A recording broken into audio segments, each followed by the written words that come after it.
Well, welcome all you wiretappers out there. We're in the studio, Gangland Wire. I'm here with my good friend, Cam Robinson from Chicago, Illinois. Hello, Cam. It's good to have you back. Gary, I'm glad to be here as always. I guess actually you're not from the city of Chicago. You actually live across the state line in Indiana. Is that correct? I do. I live right across the border in Munster, Indiana, right around East Chicago. Those people who are up here know where the real corruption is, but I'm right across the border from the Windy City. All right. Now the Indiana drivers always make fun of Illinois drivers and say they're the worst drivers in the world. Well, that is the term I've heard used up here the most is FIDS, and the people up here from Indiana know what the last three letters are in. The last two letters are Indiana drivers. You can fill in what the you can fill in what the first F is for, but that's what the local Indiana drivers tend to refer to each other as, and I don't even want to get into what we refer to Illinois drivers. There you go. Same way here in Kansas and Missouri. And if you're on the east side of the state, it's Kansas and Missouri and Illinois. So we're pretty much aggressive towards any drivers who are not in our own car. All right. Well, first thing, don't forget to hit me up on my Venmo app. Buy me a cup of coffee. The code is GanglandWire. I've gotten a lot of people doing that here lately. Also, I want to thank Todd Hedges. He suggested that we do this story. He's from Indiana, and Todd, I appreciate you suggesting this. And I knew that Cam lived in Indiana, so I got hold of him and I said, let's do a little story on that. And he already had a really good, solid background in that, so we put together a show. Now, Michael Norris, he got hold of me through Gangland Wire and said he loved our Whitey Bulger show, the kind of the angle we took on Whitey Bulger. That was, I think that was the one with the prison guard who told us a little bit about what it was like to be a prison guard in a federal facility and how that could happen, which he now has. It's As the Key Turns. It has a YouTube channel. He now has a couple of shows up about how this Jeffrey Epstein could have gotten killed, and I've reposted those on my Facebook page if you're interested in that. He has a really good insight in how the scheme, how the systems work inside of a federal penitentiary. Joe Francis, he suggested we have a follow-up to Martin J. McNally, and I told him I keep in touch with Martin, or Mac as I call him. He's the skyjacker. He's working on a movie with somebody's doing a movie on him, the last I heard. I haven't talked to him and emailed with him for a while. I'll get back a hold of him. Doug Sissel, he suggested last week's show on Pudge Matassa, and Cam and I did a show on Pudge Matassa, which I thought was a really interesting show. We kind of, do something a little more recent. Plus, we had the extra show, the little bonus show from Ben Ellickson, who gave us an insider union guy's view of the Chicago outfit and infiltration of labor unions up there in Chicago.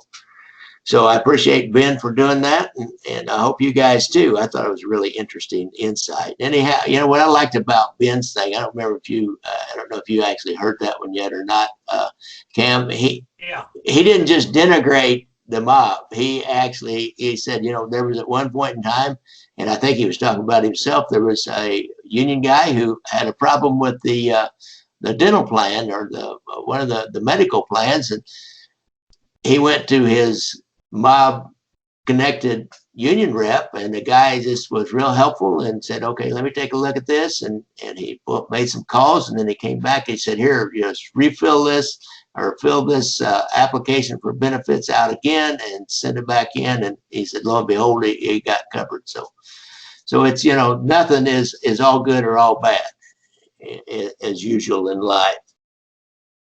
But let's get on with our story on the Indiana branch of the Chicago outfit, basically. And when Todd asked me about this, I thought immediately that, this is so close to Chicago, it's got to be just Chicago likes to control everything they can. They almost control Kansas City, and for sure controlled Milwaukee, I would say.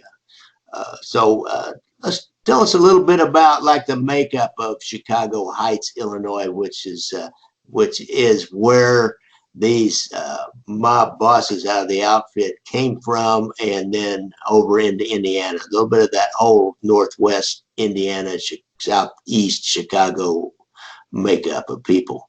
Well, Chicago Heights always had a major Italian population. There were more Central Italians, and they had their own setup, especially during Prohibition. They were brewing their own alcohol. When the great consolidation under Al Capone took place, because he was more of a South Sider, he reached out into guys like Jim Emery and Roberto in Chicago Heights, and made he wondered if they would like to join his operation and conglomerate, and they were amenable to that.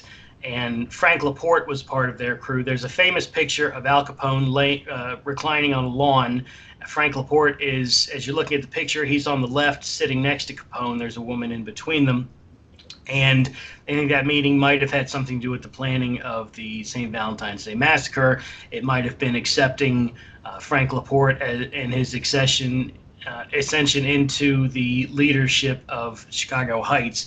But it was the Chicago Heights became an official crew as part of Chicago at that point. They always maintained a real individual identity. After Laporte, there was Laporte died in 1972, which was a bad year for the mob. You lost Ross Prio and you lost Paul Ricca. But after Laporte came Al Pilato, who was really respected. He was part of that Last Supper, and gambling and auto theft were big parts of their income. They ruled Lake County, northwestern Indiana by default because they abut right up next to each other. That was ruled initially a guy named Gaetano Tommy Morgano. 1963, he got a gambling conviction, and there was a story about him trying to bribe a Portage, Indiana cop, and he was deported to Sicily. He took deportation rather than facing jail sentence. After that, a guy named Frank Zizzo took over, and he ran operations. He was between 1963 and 1988. Zizzo was from what I got, he was pretty well liked by his guys on the Indiana border. He showed them a bit more favoritism. He ran a couple local restaurants, a place called Pepper Pot Pizza. There was one in Gary and one in Highland. I want to be careful. That was not Santini's Pepper Pot in Portage or Valparaiso. I know you've had to make distinctions in Kansas City, but this is not Santini's Pepper Pot in Portage or Valparaiso. That's a good idea, Cam. We've got this Villa Capri thing here in Kansas City. Villa Capri, yeah. And there's this, I think actually it finally closed, but it's a really nice restaurant. Just happened to be named the Villa Capri in suburban Johnson County. It's kind of upscale Italian. And so people always ask me about that. When I was talking about the Villa Capri, I would always differentiate between the two. I don't want to cast aspersions on anybody. So not Santini's, but yeah, all right. Pepper Pot in Gary and Highland. He ran a restaurant there. But when he died in 1988, his things were taken over by Bernard Snooky Morgano, who was the son of Tommy Morgano. But more control reverted back to Tootsie Palermo in '88. By that time, Al Tocco, who took over after Pilato, went to it was under indictment for a number of charges. His successor was Pilato was under indictment in 82. Yeah. 82. Yeah, I'm mixing up my vowels here, but that was so. Tocco in Palermo took over. Tocco was the head of the chop shops. He was at war there, and then he was indicted in 88. His wife testified against him on the Chicago Heights side, and then Tootsie Palermo took over when Tocco was busted in Greece and sent back to America. Tootsie Palermo was a union official. He ran things with a guy named Gazzino, and they were not as generous to the Indiana side of the border, and there was some grumblings out of northwestern Indiana, out of Snooky Morgano and his nephew, a guy named Tony Leone, about how much money they were making. on their gambling and a major construction racket they had going on up here. And then there was a major bust in 1990, taking down this big construction racket. But the major factor going on in northwestern Indiana throughout time immemorial has been gambling, from Merrillville, where they had where the Nunzo family the Nunzo family had a major gambling empire, to the Bolito, the Puerto Ricans running Bolito out of East Chicago, and then you had the numbers and the policy rackets out of Gary and also East Chicago. So you had gambling up here, and of course there were the video poker machines, and there was a major video poker racket that was run by up into the political stratosphere of East Chicago, and a guy named Robert Pastrick, who was a political figure who ran this place with an iron fist. Interesting. So kind of clarify, help me get this. Yeah, I'm sorry, I kind of rambled on. I have clarify this in my own mind. So you got Chicago Heights, which is actually in Illinois, and they're totally control Al Pilado. Isn't he the guy that they tried to kill at the eighth hole of a golf course? Yeah, when he was and didn't get it done. That was I believe that was 82 when he first was facing indictment. There was an independent attempt by some of his men. They thought they were doing the right thing. They told some of their individual underlings that this is sanctioned. We're going to take out Pilado because the bosses, Accardo and some of the bosses, are worried he is going to inform. That was not true. Pilado was well liked. You were talking about some taps earlier about how appreciated Pilado was, and Chicago Heights was the largest geographic crew in the whole area, and certainly with the chop shops, they were making $30 million a year just on that racket, not counting gambling. So.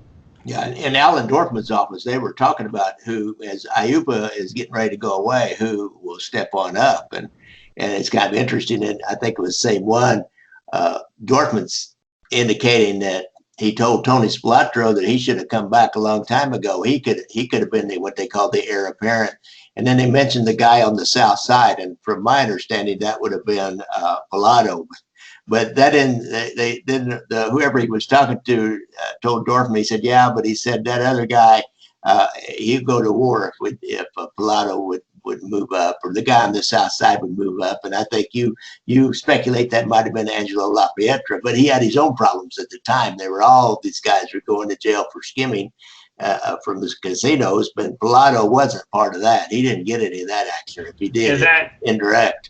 Yeah, that I forgot about the Pietra was in trouble at the time. That or Cicero. Cicero was the big crew also at the time. Yeah. But so over in Indiana, then you got a whole separate kind of homegrown group of guys. Yeah. There's the Morgano family, and who's now his son has taken over in more modern times after going through another guy, and they have their own pieces of action going. Yeah, a lot of with the gambling was the major thing going on there, and they had it all cleared through the local politicians. It was an exact microcosm of Chicago, and they checked in mainly through, and anybody from up here will know the history of East Chicago, and it's basically, they should just call it Little Chicago. East Chicago, the name is apropos because it's everything Chicago is, just in a smaller sphere. I mean, we were talking earlier, there have been 104 government officials in northwestern Indiana that have been indicted or have gone into witness protection since, in the last, I don't know how many years, but 104, and that's not just, that's witness protection. So and then in that northwest Indiana area, as far as the populations make up, it sounds like there's enough Latinos to support a Bolito operation, which I think I see in your notes here that Ken Ito helped run that, which makes sense because he was their guy on Bolito. And there must be a large black operation to have a policy. Out of a policy wheel too. Yeah, between Gary and East Chicago, that was controlled. You've got a lot of that out of Gary, and a lot of it was controlled by a guy named Sonny Peterson in East Chicago. The guy named Puerto Rican Frankie Santos, he had every Latino gangster was kicking up to him, had to pay 15% of their entire operation. So whether you were paying to the local, there's one guy, I sent you the story, a guy named Pee Wee Lozado. He was under this guy Anthony Leone, and he was paying 10%. He was paying his street tax to Leone, but in addition, Lozado had to pay his 15% to this guy Puerto Rican Frankie Santos, because just because of his ethnic background. So he's in the end he's running his gambling operations. He's running his book just to make the payments that he's required to make just to run his book. So he's not making any money. He's barely paying his bills, barely scraping by. He's literally living paycheck to paycheck, and not even that, just so he can pay for the right to run his book. It was a really kind of a funny, sad story. Listen to this guy, and he's crying on the shoulder of this undercover Gary police officer about how he's in really dire straits with these guys. And then the Gary police officer busts him with a lot of these guys, and he went to prison for 3 years. He's got nothing out of it. You gotta love that name, Puerto Rican Frankie. And no, you don't have to wonder where he came from or his family came from. I think he was a Polish guy. I'm not sure. Yeah. I think you need to add a few more vowels or consonants in there to become a Polish guy. Isn't that interesting? All the kind of Romance language, French and Italian and Sicilian and Spanish, they have a lot of vowels, and all the Eastern European guys have a whole lot of consonants in their names. Yeah. Peanuts Pansco. Yeah, exactly. We'll have to do a story on Peanuts Pansco. You people that are Chicago Outfit fans will know more than we know. Well, probably more than we know right now about Peanuts Pansco, but he was a character. Oh yeah. He got a little piece of everybody. So what else? You got some other kind of funny stuff here, where Roy Watkins, a lottery operator turned federal witness. He was a foreman. He and this Anthony Leone, who was sort of a lieutenant of Snooky Morgano. They were both foremen at the Gary Works of U.S. Steel, and they got laid off in '83. That was kind of when Leone got involved in the crime. And I got to be careful, because as when Leone came out of witness protection in '91, he kind of turned his life around, and his relatives are up here. But that he got involved in lottery, and they started up this lottery with a $10,000 loan. In the beginning, it was making $600 to $700 a day, but it later turned around. It was making $3,000 a day, and 55% of every dollar was going to costs, and those costs were 15% to the mob, 10% to the cops, and 30% would go to the lottery winnings. And when they got heavy betting on a single number, they laid off the costs on the actual Illinois lottery, pick 4. Oh, really? Oh. So it was now, how'd that work? Let me think. If they would just throw if they got a bunch of numbers on 1, 2, 3, 4, they would just go across the border, and they would bet the overflow betting onto 1, 2, 3, 4 and the Illinois lottery. So when the Illinois lottery paid off, that was when they would Oh, I see. They would recoup their money. If 1, 2, 3, 4 paid off, or that were the numbers, then they'd have to pay off, but then they'd win money with the money from the lottery. They used I should have clarified. They used the Illinois lottery as the pick numbers for their lottery. So they were guaranteed, if the Illinois lottery hit 1, 2, 3, 4, then their lottery hit 1, 2, 3, 4. So they were guaranteed to win in the Illinois lottery. So a lot of times they just took all the money from their lottery and used it in Illinois lottery anyway. If they had a heavy day betting, they just put it all in Illinois lottery anyway. So it was for the most part, that was where they were getting all their money from the lottery anyway. So then help folks understand and help me understand. I understand, like on balancing the books with the football, where they're not really gambling when they lay off, like you got too much action on the Chiefs and they're playing the Bears. So you go to Chicago and you can lay off. You can find people that want to bet on the Bears. And so you'll bet on the Bears and lay off all that Chiefs action. So how does that work with a little bit more how that works with the lotto? So how do they make their money? I mean, in a sports book, I guess you explained how it worked. What I'm curious is how they make their money. So you've got 4,000 people betting between a quarter and $50 on their lucky number, and people are real superstitious when it comes to lottery. They have a dream, and 1, 2, 3, 4 was in their dream. I mean, when it comes to lottery, people are real superstitious, and they will bet insane amounts of money on these local lotteries because they feel that they have better. And Indiana didn't have a lottery at the time, okay. So they feel as though this number is personal and this lottery is more close to home. So they bet this money on these different numbers on 1 through 4. So the odds are you're not going to hit it.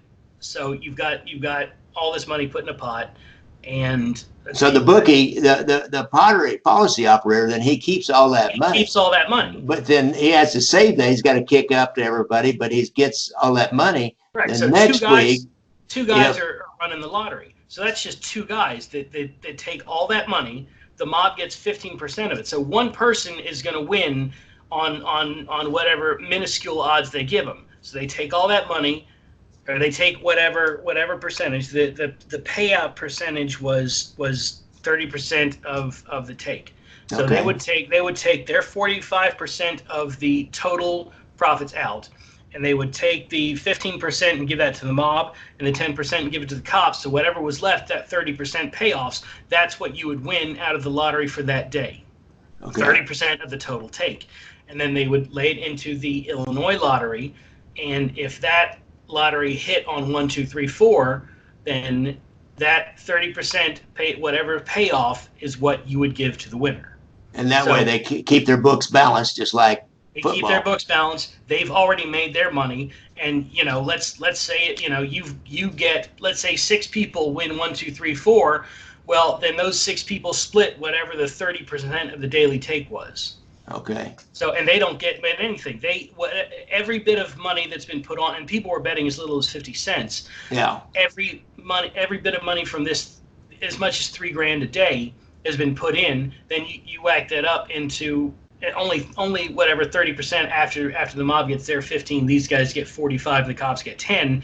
Yeah. Whatever is left over, that's what's put into the lottery in Illinois. And if 16 people win, then you just split that minuscule amount up and give each 16 their share. Okay, interesting. And they've already made their money before the lotteries even happened. Wow. Yeah, it's a poor man's way to gamble. It's a way to grab that dream. When I first came on in the 70s, we still had a policy, and it's primarily in the black community. And I remember doing a raid once, or walking. I guess I was a district guy. I'd walked in after they'd done a raid down to one of the, I think maybe the Blue Front liquor store in the back room. That was a guy that what they call pulled the wheel.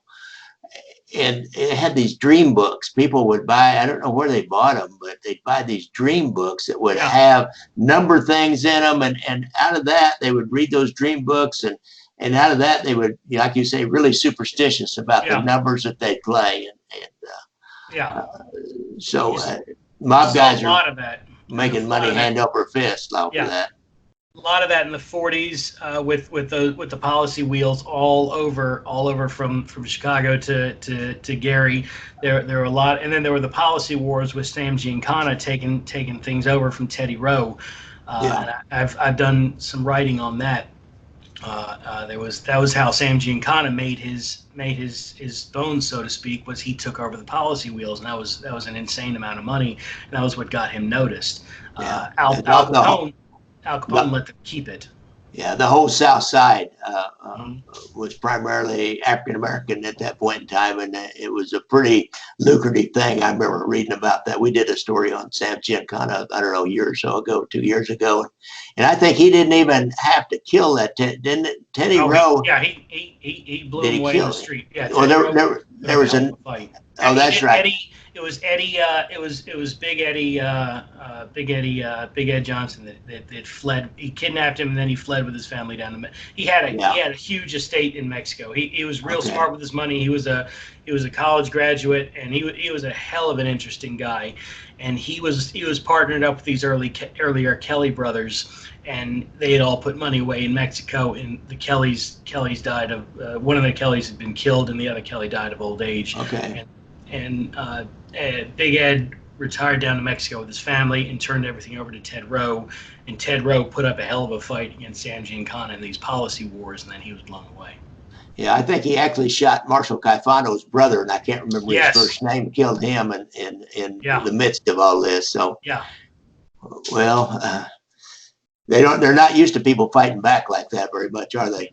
No, they're not. So, but this poor guy, Roy Watkins, he ended up testifying against Leon because after and this was in the early 80s. Leon got tired of running this thing. He apparently had a very huge house in Valparaiso, Indiana, but he got tired of running the lottery, so he sold it to another lottery group for 10 grand. He didn't give Watkins any of this money, but he told Watkins, well, I tell you what, you go with him and you run the lottery. And so Watkins kind of realized that he was basically just, and he told these guys, Watkins is going to go with you and he's going to run the lottery. And these guys were like, well, that's great. We get the lottery and we get a guy to run it. And Watkins later told police, he said, he just sold me like a slave with the lottery. And it was that led him to speak to the police about this. He didn't like being sold and getting no money for himself. I guess it's kind of like you work for a company and a bigger company buys it out. Remember, my wife worked for a little company which did pipe tech stuff, and they did pipelines all over the United States, and they got sold to General Motors. So then all of a sudden they had all these new people came in, and they'd have these meetings, and they'd have, rah meetings and everything. She hated it. She said, I'm not a corporate person. She quit and went on and did something else. Yeah. Not a fan of that stuff. But then where you start to see problems is when Frank Zizzo dies in 1986.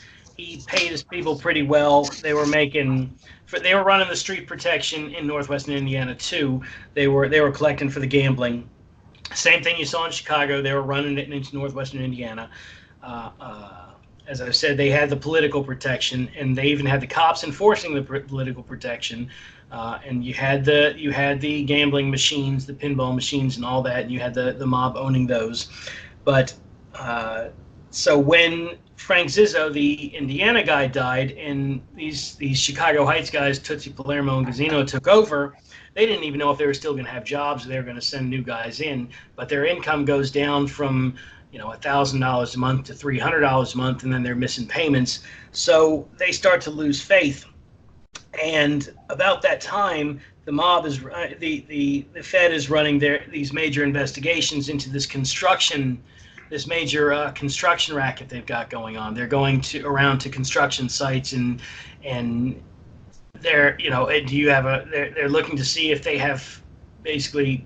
They're looking for kickbacks in order for these major construction projects. There was a lot of construction going on around Cherville, Indiana, and Dyer was getting big, and there was a major road construction going on. And they were like, "Are you up to date on your union dues? Are you paying into the pension fund the way you're supposed to?"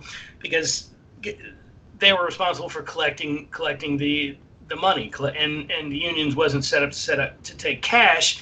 So you could give them as much money as you want, and this is $2 to $3 million over the course of the 80s that they collected. And the union officials later said at trial, we weren't prepared to take cash, so we just took them at their word and accepted whatever pension plan payments they gave us, and we knew that they were telling us the truth. So they just take that pension plan money and then convert it, a lot of it to their own use. Put some in the pension plan, but convert a lot of it to their own use. And convert that into approval to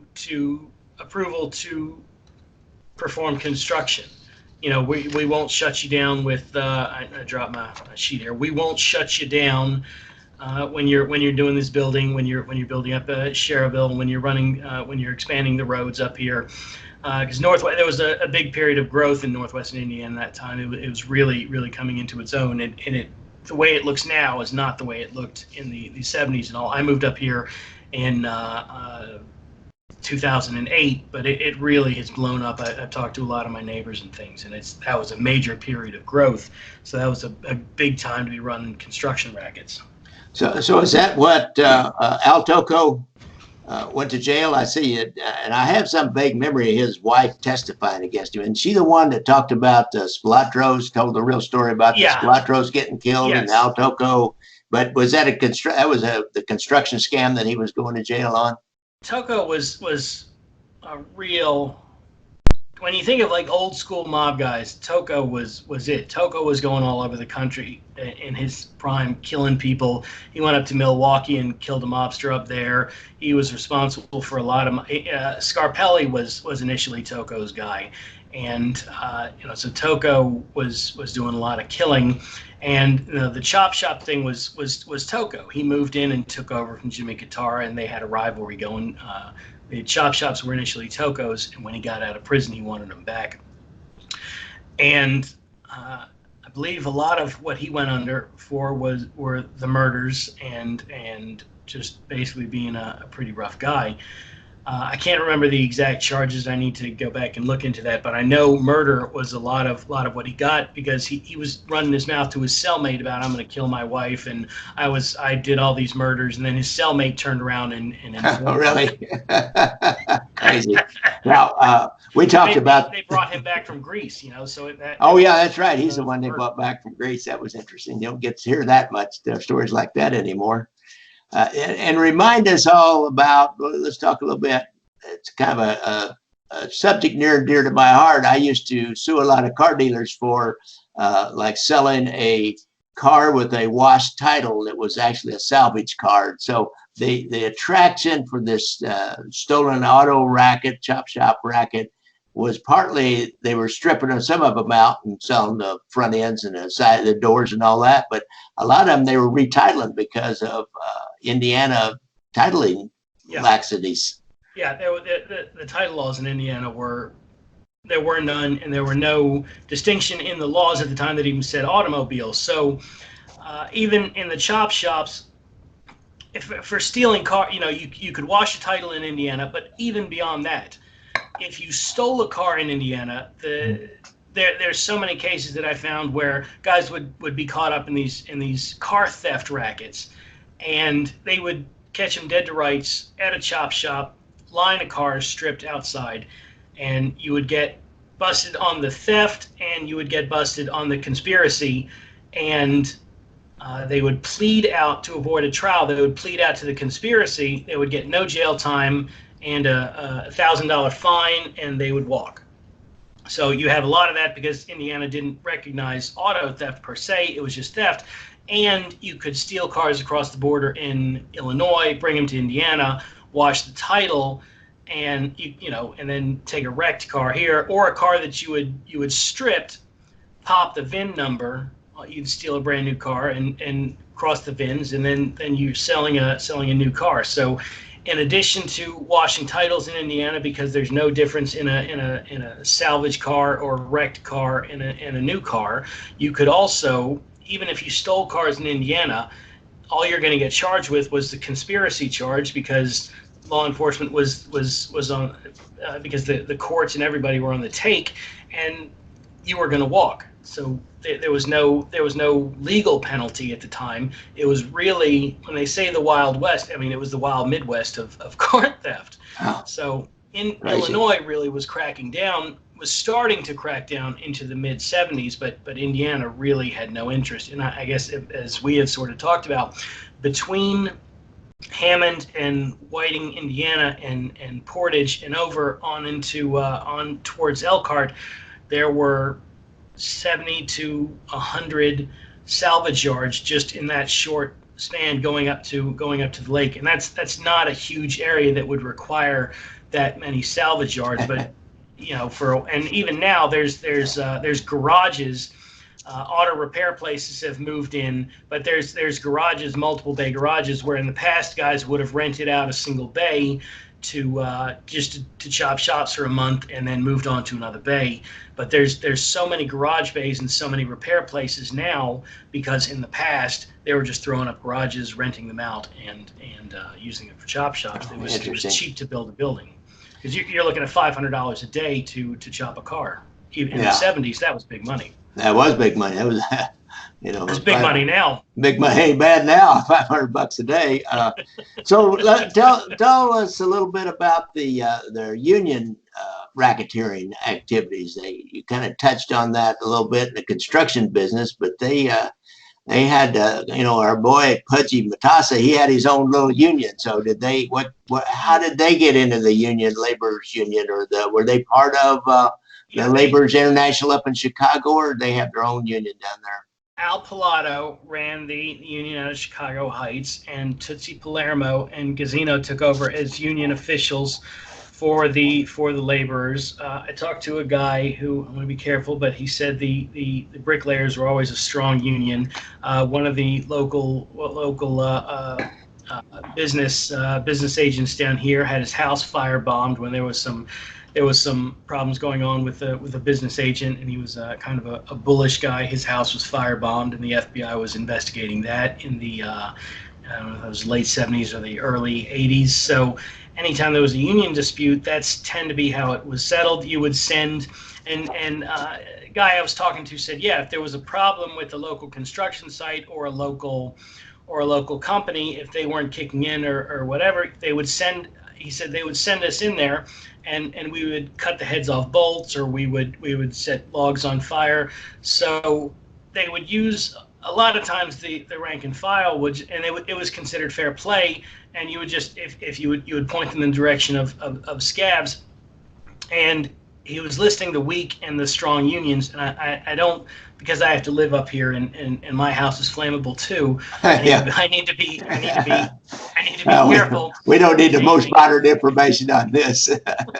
I need to be careful naming unions, but as far even into the early 80s, if you pointed in the direction of, and he sort of lamented that you can't be as strong on scabs as what you could in the past. But yeah, fires at work sites and slashing tires and breaking windows and that sort of thing was just fair play if your business if your BA told you to go to that work site and hit it. They didn't need to have the mob guys do it. It was just you were told to do it, and that was the belief that you did. So it wasn't, you didn't even so much need organized labor if you had these BAs who were juiced in, and he did name several of the unions that were pretty heavy juiced in, and some of the ones that were not. And so they had permission to go in there and work over a work site, and then a week later they would turn around and it would be agreement labor in there. So it was a rough place. Really? So let's wind this on down now. I see you've got some a little more modern activity. Some of these guys are going to jail. Anthony Leone, he seems to have decided to testify, which is unusual for the Chicago area. It gets anybody to testify. Frank Calabrese Senior, or Nick Calabrese, was like the very first guy, I think, that was any import to testify. Yeah, he was the highest ranked guy. You get a lot of these guys within the same first generation children of immigrants, that 1935 to 1940 guys like Sam Anarino and the Calabrese brothers and Petrocelli and all the Wild Bunch guys, Harry Edelman. Those guys were the next generation, all the guys out of Cicero. And this guy Leone was in that group, running things. And once he started making less money, when Zizzo died, he kind of started losing losing faith, so to speak. These guys, they're not as we've talked about it. The idea that they're as loyal to the craft is not as true in real life. But that's the famous myth of the mafia. They'll take care of you. Yeah, that's like your buddy Nick Sparrow said. Yeah, I ain't no jockstrap. They use you until your stretch is all gone, and they throw you away. So he rolled over. They were questioning him pretty heavy, and he rolled over on him. He went into witness protection in 1989. He testified against his uncle. Snooky Morgano was his uncle, and he told him all about the construction racket. He told him about making collections. He told him about everything. And Dominic Palermo, he ended up getting he went to prison for life. He was 74, and he got let me see, he got damn it, I had the amount of time he got, but he got a hell of a lot of time, Tootsie Palermo. If he got any time at all at age 74, he's pretty much he was done. And Gazzino got sent to prison for 16 to 17 years. Morgano got 16 to 17 years. Let me see. Morgano got 16 years and $177,000 fine. Gazzino got 39 years and $185,000 fine. So these guys were done. The mob was for the most part smashed in northwestern Indiana when Morgano went away, and Leone went into witness protection. Now Leone, who rolled over on everybody and went. And he was a nephew. He was a nephew of this Bernard Morgano, right? Yeah, Morgano, and Morgano was the son of Tommy Morgano. So wow. that, you get that same sort of Italian interconnectedness. And just anybody listening, my mother's surname is Sticchetti, so any comments I make, I'm protected. I'm Paisan. I am Paisan. I can. I'm on Peckerwood myself. I can talk with my hands with the best of them, so yeah. I'm okay. Yes. I see you got an interesting quote about what Morgano said about his nephew. I like this. He's a snake. He lied on the stand. I do not ask for mercy. I ask for justice. I do not ask for mercy. I ask for justice. So, I would rather have mercy than justice most of the time myself. Yeah, you can take that nobility and stuff it. I want to get out of jail. I will say, because Leone's family is still up here, he came voluntarily out of witness protection in 1991 because he wanted to spend time. He wanted to be with his sons for the holidays. He stayed out, and he was real active in the Special Olympics going forward. His son was in the Special Olympics. He turned himself around as much as we hear these guys doing that. He was a member of the community. He really contributed heavy to the Special Olympics. What did he do for a living? Do you remember?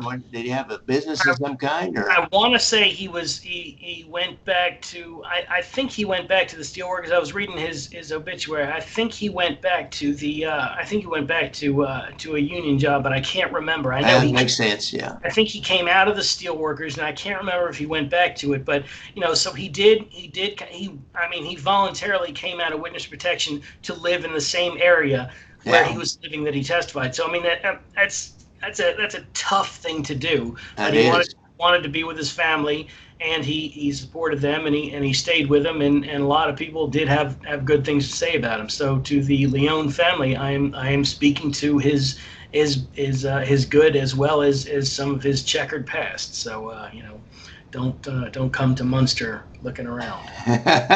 Interesting. Well, Cam, this has been a great show. I really appreciate you jumping right into this and helping me with this. Folks, I'm really dependent heavily on my friend Camulus Robinson, because I'm working on another movie. I've got a documentary. He's been helping me with the script. I've got the basic story down. I think I've done most of my interviews.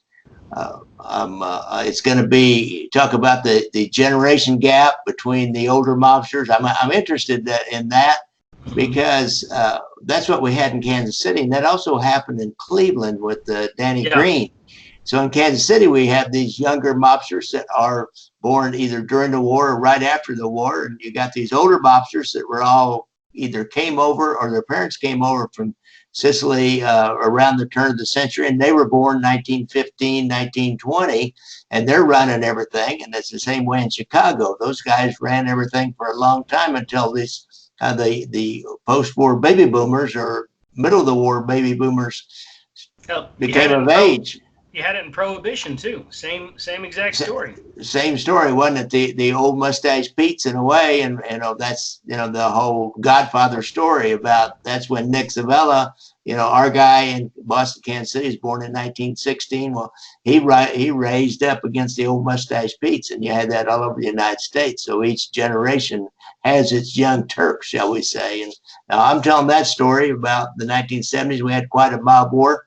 Bombings and murders, and then more bombings and some torture and some more bombings, and it was really it was brother against brother. We had two brothers, Nick and Cork Savella, were the kind of the ruling family, and they were born around 1915, 1916. We had four brothers, Nick, Joe, Mike, and Carl Sparrow, and they were all born around 1940 to 1945 or 46.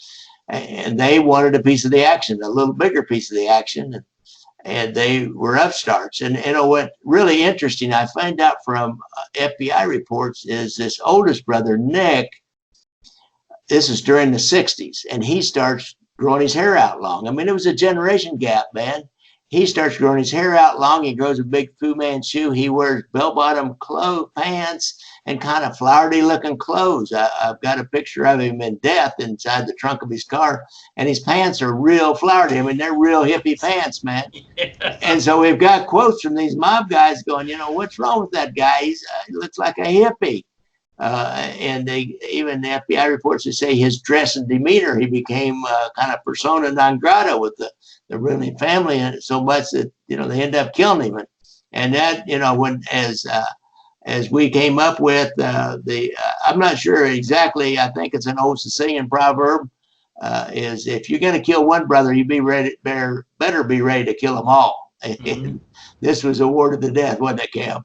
Oh, absolutely. They took no prisoners. I'm spending. You guys, you've never made a movie, I imagine, and it is hard, and it is time consuming, and it's tedious, and I get into it, and I don't even think about what else is going on in my life till the end of the day for days in a row.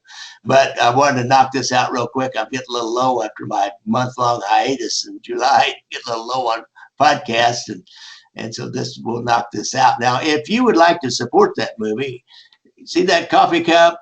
If you'd send me $100, make $100 donation, you'll get one of those coffee cups, a true Gangland Wire Crime Stories coffee cup. So, and you also get credit as one of the producers. Now Cam will get a bigger credit and a more prominent place at the end than you will for giving me $100.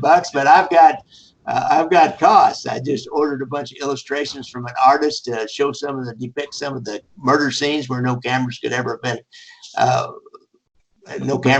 been filming. And I've got the audio. Last time I did a movie, I hired a guy and he charged me an arm and a leg, folks, to do the sound, but not only do the sound, but help with the music. And he did it. He did an excellent job. And I'm going to pay a professional voice to be the narrator. I'm going to do some narration myself because I was intimately involved with this whole story. I was on the streets during the whole time, but we're also going to have a professional narrator to help explain this story. And so there's expenses. And if you'd like to help with that and get a producer credit, and a coffee cup, send me $100 through the PayPal thing, and we'll take care of you on that. Hell of an interesting story. It is a heck of a story. Okay, I think we've done all we can do here, Cam. Don't you think? I agree. I think we ran it pretty well. All right. If you have a friend or relative has a problem with drugs or alcohol, make your first call to First Call. Call 816-361-5900 or go to their website www.firstcallkc.org. Don't forget my movie, Gangland Wire. You can rent that for $1.99 on Amazon. I'm still getting quite a few rentals every month, and I think people are telling their friends about it. Now, if you'd want to buy that movie, you send me that $100. I'll send you a movie too, along with the uh, coffee cup with the special features on it. We got that great interview of the Las Vegas Intelligence Unit commander who went to Chicago and threatened to kill everybody in the outfit. Which is a hell of a story in itself. And, I've got my Kansas City Mob Tour app and the Apple Store, and then I've got my book, and I suggest you get the Kindle version because I hooked up all the wiretaps that are used in that book that have the transcripts in the book for the skimming investigation. You just click on the link and you go right to the actual wiretap, which I think is, there's nothing else out there like it. It's called Leaving Vegas, How FBI Wiretaps Ended Mob Domination of Las Vegas Casinos. So we haven't got a title for the new movie yet. If anybody has a suggestion, it's about brothers killing brothers and a Sicilian vendetta, shall we say, between brothers, and we're batting titles back and forth. You got a suggestion, hit me up on whenever you do that Venmo, when you buy me a cup of coffee on Venmo, you can send a little message, send me a suggested title. What do you think about that, Cam? That's the way to get one. All right, folks. Thanks a lot for joining us today. And Cam, thank you for helping me. I will talk to you later. Bye.